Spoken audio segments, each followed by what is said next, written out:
নমস্কার সবাইকে, কেমন আছেন? আশা করি ভালোই আছেন। আরেকটা ভিডিও আমি আপনাদের সামনে আজকে নিয়ে উপস্থিত হয়েছি, আরেকটা ট্রেন ব্লগ। ও আমি আজকে যাব এখান থেকে রামপুরহাট ও তারাপীঠ মন্দির, এবং কিভাবে কোথায় থাকবেন এবং কত কম খরচায় থাকতে পারবেন, সম্পূর্ণ আমার ভিডিওটার সঙ্গে জড়িত থাকুন। ও এপিসোড ওয়াইজ এপিসোড আমি আপনাদেরকে দেখাবো তারাপীঠ মন্দির। এখান থেকে কলকাতা থেকে আপনারা রামপুরহাট কীভাবে যাবেন, তারপর আপনারা ওখান থেকে তারাপীঠ মন্দির কীভাবে যাবেন, ও রাত্রে কোথায় থাকবেন, ও কি সমস্ত আমি আপনাদেরকে এপিসোড ওয়াইজ এপিসোড ডিটেলস দেখাবো। সো বেশি দেরি করবো না, এখন সময় হয়ে গেছে সকাল 7:05। আজকে আমি ট্রাভেল করব শিয়ালদা থেকে রামপুরহাট 13187 মা তারা এক্সপ্রেসে। সো যেটা কিনা শিয়ালদা স্টেশন থেকে 7:20 ছাড়বে ও রামপুরহাট আপনাদেরকে পৌঁছে দেবে দুপুর 12:05। সো চলুন ট্রেনটা কোথায় আছে দেখি, ও ভিতরে গিয়ে ট্রেনের বিবরণ আপনাদেরকে দিচ্ছি। সো চলুন জার্নিটা এনজয় করি। এই হচ্ছে শিয়ালদা স্টেশনের চত্বর, যেটা আপনাদেরকে আগে অনেকবার দেখিয়েছি। সকাল সকাল তাই একটু ফাঁকা। তো চলুন ভিতরে ঢুকে যাই। এই দেখুন আমাদের ট্রেন 7:20 7 নম্বর প্ল্যাটফর্ম থেকে ছাড়বে। তো চলুন আমরা 7 নম্বর প্ল্যাটফর্মে চলে গিয়ে আপনাদেরকে বাকি ডিটেলস দিচ্ছি। এই হচ্ছে 7 নম্বর প্ল্যাটফর্ম, এই হচ্ছে আমাদের ট্রেন মা তারা এক্সপ্রেস। আমরা 7 নম্বর প্ল্যাটফর্মে চলে এসেছি। আমি আপনাদেরকে প্রথমে লোকোমোটিভটা দেখিয়ে নিই, তারপর আমি আমার সিটে যাব। আমাদের লোকোমোটিভ আজকে হচ্ছে দেখুন 22-8-66 WAP4 এর হাওড়া লোকোমোটিভ। এই হচ্ছে জেনারেল বগি, দেখাচ্ছি আমি আপনাদেরকে।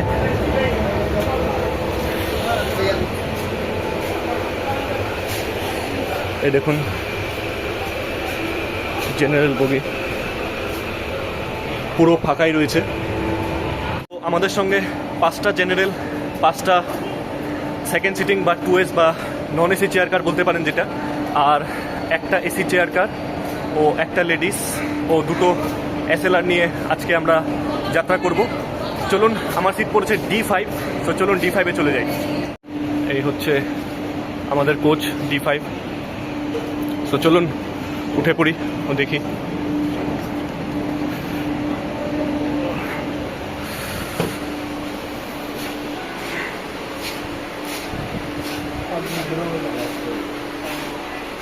আমার সিট আছে 83, আমার সিট পড়েছে 83 মিডল। সো বসে নিলাম, আর 2 মিনিট আছে ট্রেন ছাড়ার। 7:18 হয়েছে, 7:20 আমাদের ট্রেন ছেড়ে যাবে। চলুন জার্নিটা আপনাদের সঙ্গে উপভোগ করি। আমাদের শিয়ালদা রামপুরহাট মা তারা এক্সপ্রেস সঠিক সময় 7:20 শিয়ালদা স্টেশন থেকে ছেড়ে যাচ্ছে। আমাদের জার্নি শুরু হয়ে গেছে। তো চলুন আমি আপনাদেরকে নিয়ে যাই তারাপীঠ মন্দিরে রামপুরহাটে। জয় তারা।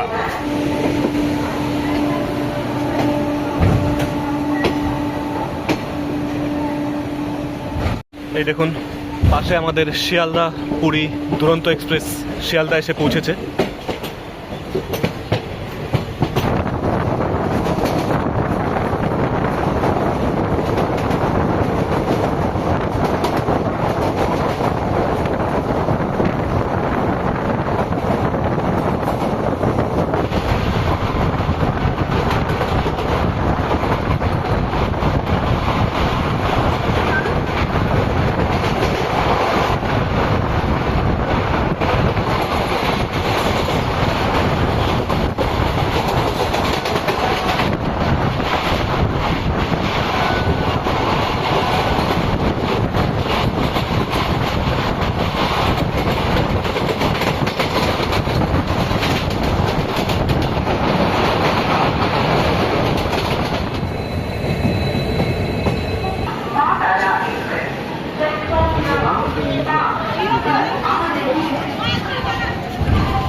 $37 কিলোমিটার অতিক্রম করে আমরা আমাদের প্রথম হল্ট নৈহাটি জংশনে চলে এলাম। নৈহাটি পৌঁছানোর সময় ছিল 8:04, কিন্তু আমরা অনেক টাইম অ্যাডভান্স পৌঁছে গেছি। এখন সময় হয়েছে 7:58, মানে আমরা 6 মিনিট আগেই পৌঁছে গেছি নৈহাটিতে। নৈহাটি জংশনের ব্যাপারে আমি আপনাদেরকে আগে দেখিয়েছি কয়েকবার, তাও আবার বলছি। নৈহাটি জংশন হচ্ছে এখান থেকে দুটো লাইন ভাগ হয়ে যাচ্ছে, মানে হুগলি নদীর এপারে আমরা যেই পারে আছি এই পারে এটা হচ্ছে লাস্ট স্টেশন। এরপর আমরা ব্যান্ডেল জংশন যাব। নৈহাটি জংশন হচ্ছে এখান থেকে একটা ব্যান্ডেলের দিকে লাইন চলে যাচ্ছে, ও আরেকটা লাইন সোজা কৃষ্ণনগর, রানাঘাট বা লালগোলার দিকে চলে যাচ্ছে। আমরা আজকে ব্যান্ডেলের দিকে যাত্রা করব। আর নৈহাটি জংশন দিয়ে আমি অলরেডি শিয়ালদা, আসানসোল ও শিয়ালদা সিউড়ি মেমো এক্সপ্রেসের ভিডিও বানিয়ে রেখেছি। যদি না দেখে থাকেন তাহলে আপনারা চ্যানেলের পেজে গিয়ে দেখে নেবেন, ও আমি ভিডিও লিঙ্ক ডেসক্রিপশনে দিয়ে দেবো। চলুন আমরা পরবর্তী স্টেশন ব্যান্ডেলের দিকে এগিয়ে যাই।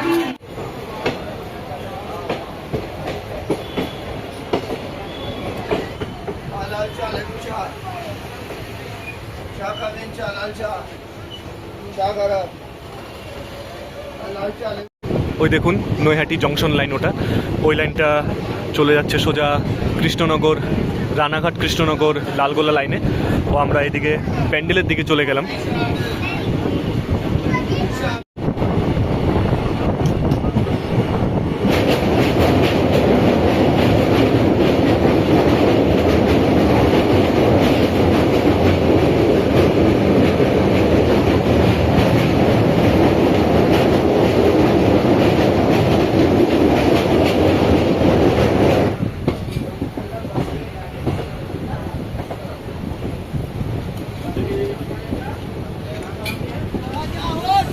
এই লাইনটা দেখতে পাচ্ছেন, এটা সোজা হাওড়া চলে গেছে, আর আমরা শিয়ালদার দিক থেকে চলে আসছি।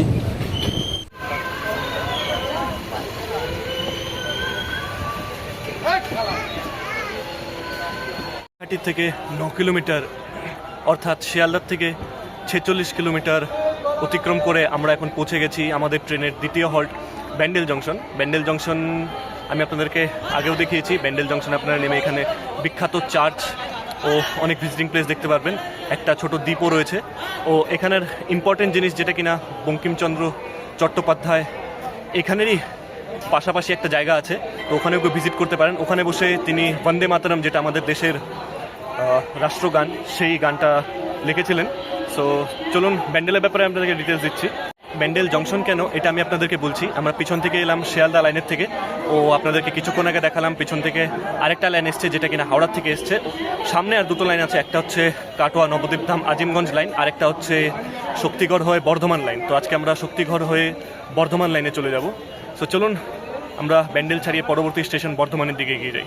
আমাদের ট্রেন ব্যান্ডেলে স্টপিং টাইম দেওয়া রয়েছে 2 মিনিট, মানে 8:38-এ পৌঁছে 8:40-এ ছাড়বে।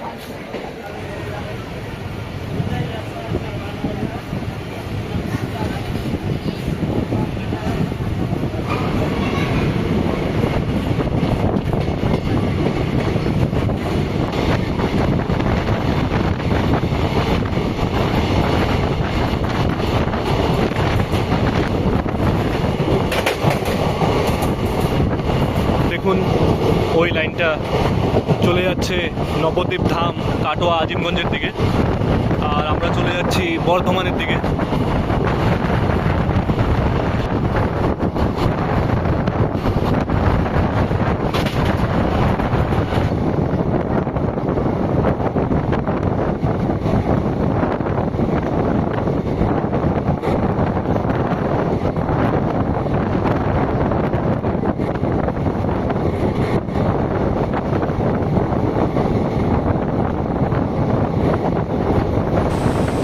এই নিচের লাইনটা দেখুন, এটা হচ্ছে ক্যালকাটা কর্ড লাইন, ডানকুনি হয়ে হাওড়া বা শিয়ালদা যায়। অনেক ট্রেন এই দিক দিয়ে যায়।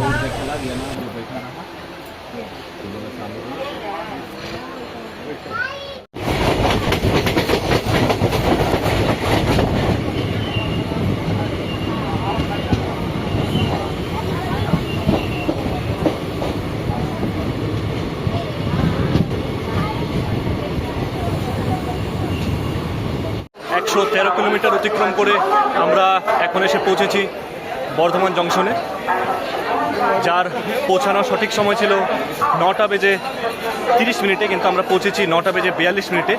ব্যান্ডেল থেকে বর্ধমান আসতে আসতে 12 মিনিট লেট হয়ে গেছে। বর্ধমানের ব্যাপারে আমি আগে আপনাদেরকে বলেছি, আগে অনেকগুলো ভিডিওতে দেখিয়েছি, তাও এখন একবার ডিটেলস দিচ্ছি। এই বর্ধমান হচ্ছে বর্ধমান রাজের যেই জমিদারি ছিল, তো সেই সময় থেকে বর্ধমান নাম হয়েছে। ও বর্ধমান জংশন হওয়ার কারণ হচ্ছে এখান থেকে আমরা সোজা একটা লাইনে চলে যাব থেকে সোজা বোলপুর বা রামপুরহাটের দিকে বা দুর্গাপুরের দিকে। আর এদিক থেকে আরেকটা লাইন যাচ্ছে, ওটা হচ্ছে কাটোয়ার দিকে, বর্ধমান কাটোয়া প্যাসেঞ্জার চলে। তো সেই জন্য হচ্ছে বর্ধমান জংশন। ও বর্ধমানের সীতাভোগ মিহিদানা বিশ্ববিখ্যাত, সো আপনারা এলে অবশ্যই ট্রাই করবেন। তো চলুন বর্ধমান ছেড়ে আমরা পরবর্তী স্টেশন ঘুষকরার দিকে এগিয়ে যাই।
আমরা বর্ধমান ছাড়িয়ে এই লাইনের স্টেশনে পৌঁছে গেছি, গুসকরা পৌঁছানোর টাইম ছিল 10টা 11, কিন্তু আমরা পৌঁছেছি 10টা 12 তো বর্ধমান থেকে একটুখানি মেকআপ দিয়েছে, আর 1 মিনিটই আমরা লেট আছি।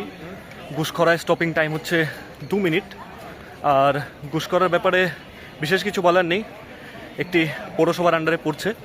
ও গুসকরা বললে অন্তত আমাদের মাথায় বাউলা কার্তিক দাসের কথা মাথায় আসে।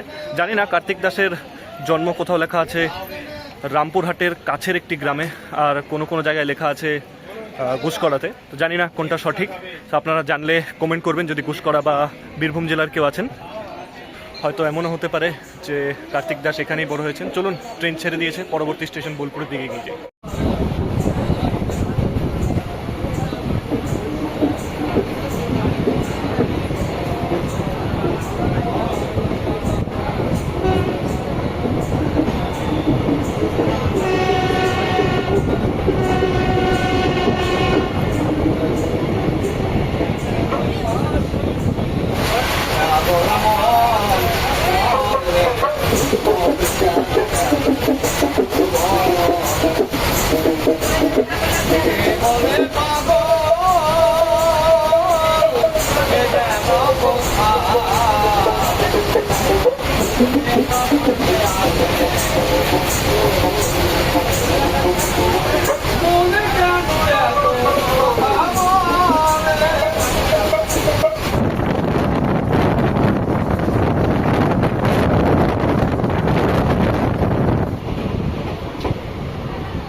আমরা বর্তমানে এসে পৌঁছেছি বোলপুর শান্তিনিকেতন, যার পৌঁছানোর সময় ছিল 9টা 28, কিন্তু আমরা 5 মিনিট বিলম্বতে পৌঁছেছি।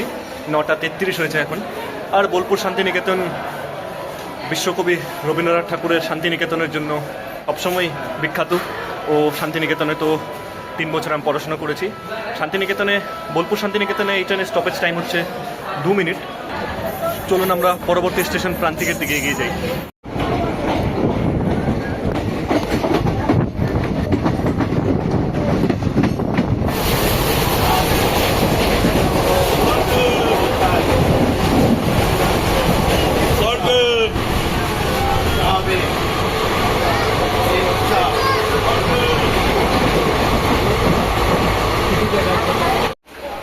লেবু চা নিয়ে নিলাম, লেবু চা আমার খুবই প্রিয়।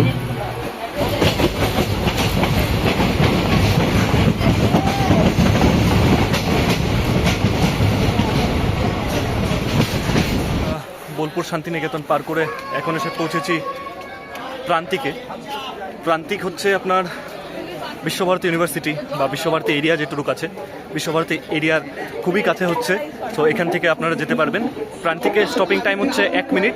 ও এখান থেকে বিখ্যাত খোয়াই হাট বা সোনাঝুরি হাট যেটা আমরা জানি, তো সেখানেও এই স্টেশন থেকে খুব সহজেই যেতে পারা যায়। আমি সোনাঝুরি হাটের ভিডিও আপনাদেরকে আগে দেখিয়েছি, যদি আপনারা না দেখে থাকেন তাহলে চ্যানেলে গিয়ে সার্চ করে নিন সোনাঝুরি হাটের ভিডিও। সো চলুন পরবর্তী স্টেশন সাঁইথিয়াতে গিয়ে আপনাদের সাথে বাকি কথা বলছি।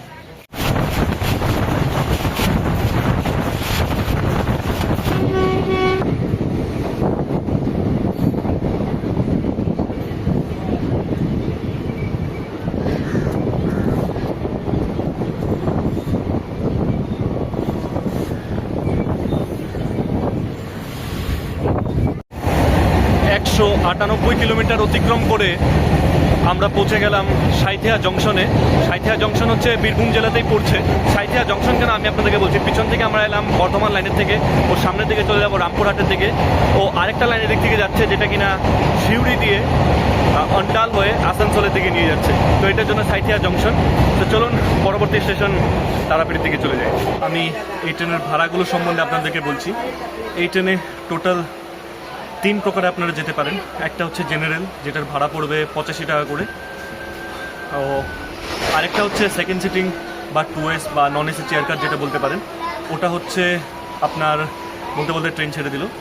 নন এসি চেয়ার কার ওটা হচ্ছে 105 টাকা করে, যেটাতে আমি যাচ্ছি। আরেকটা হচ্ছে এসি চেয়ার কার, যেটা হচ্ছে 395 টাকা করে। তো আপনারা 3 প্রকারে এই ট্রেনে যেতে পারেন। সো চলুন সাঁইথিয়া পেরিয়ে যাই।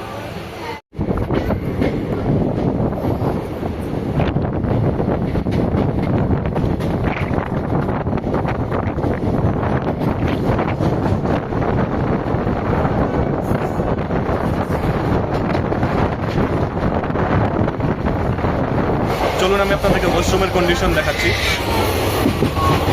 ওই দেখুন, এখানে মিরর রয়েছে, ও এখানে জল পড়ছে।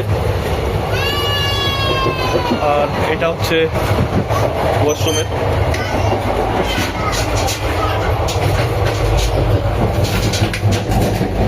যখনই ঢুকবেন অবশ্যই দিয়ে নেবেন। ও এই হচ্ছে ওয়াশরুমের ভিতরের মিরর, অপরিষ্কার রয়েছে, ও জল পড়ছে। তো আর এই হচ্ছে ওয়াশরুমটা। এখানে ফ্লাশ করবেন, যখন ইউজ করবেন ফ্লাশ করবেন, আগে একবার পরে একবার।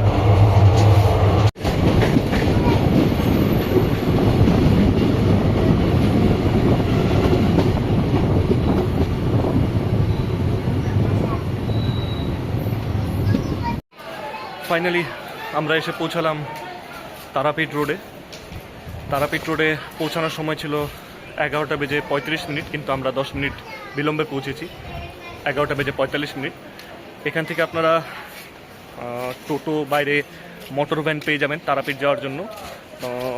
আমি ঠিক ভালো করে জানি না, দেখেছি আমি আগে বাইরে যখন ট্রেন থামে, কিন্তু আমি কোনোদিনই তারাপীঠে যাইনি। এবার প্রথমবার তারাপীঠে যাচ্ছি, তাই প্রথমবার আমি ব্লগটা কমপ্লিট করার জন্য ও রামপুরহাটে আমার হোটেলও বুক করা রয়েছে, তো সেই জন্য আমি রামপুরহাটে যাচ্ছি। আপনাদের জন্য ভিডিওটা কমপ্লিট করার জন্য রামপুরহাটে যাচ্ছি।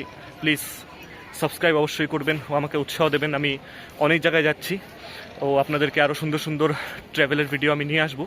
সো চ্যানেলটা সাবস্ক্রাইব করবেন, লাইক করবেন ও ভিডিওটা শেয়ার করবেন, তাহলে আমি ভিডিও বানানোর উৎসাহ পাবো। সো তারাপীঠে স্টপিং টাইম ছিল 1 মিনিট। চলুন এই যাত্রার অন্তিম স্টেশন রামপুরহাটের দিকে এগিয়ে যাই ও জার্নিটা কমপ্লিট করি।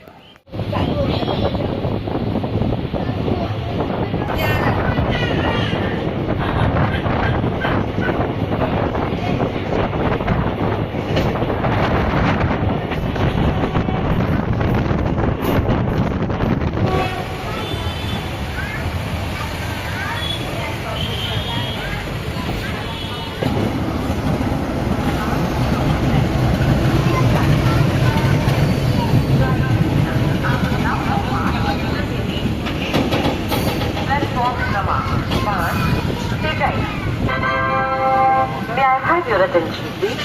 Train number Rampurhat, the city.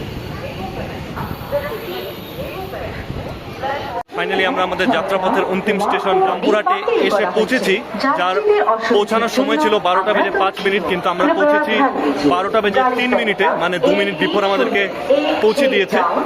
তো জার্নিটা এখানেই শেষ করছি। স্টেশন থেকে বেরিয়ে গিয়ে আপনাদেরকে ভিডিওটা কমপ্লিট করছি আমি। সো বেরিয়ে আসলাম রামপুরহাট স্টেশনের বাইরে। ভিডিওটা কেমন লাগলো কমেন্ট করবেন, ও কিছু ভুলভ্রান্তি হলে সেটাও কমেন্টে জানাবেন। Feedback is always welcome. ও ভিডিওটা কেমন লাগলো জানাবেন, ভিডিওটা লাইক করবেন, শেয়ার করবেন, ও এখনও যদি আপনার চ্যানেলটা সাবস্ক্রাইব করেননি তাহলে কি করছেন? এত কষ্ট করে রোদ্রের মধ্যে আপনাদের জন্য ভিডিও বানাচ্ছি, দূর দূর যাচ্ছি, আপনারা এখনও সাবস্ক্রাইব করছেন না। চলুন তাড়াতাড়ি সাবস্ক্রাইবটা করে দিন ও কিছু ভুলভ্রান্তি হলে জানাবেন। আজকের মতন ভিডিওটা এখানেই শেষ করছি। এর পরের ভিডিওতে দেখাবো এখান থেকে কীভাবে চিপে তারাপীঠ মন্দির যাওয়া যায় ও মন্দিরের ভিতর কী কী রয়েছে। আজকের মতন ভিডিওটা এখানেই, নমস্কার।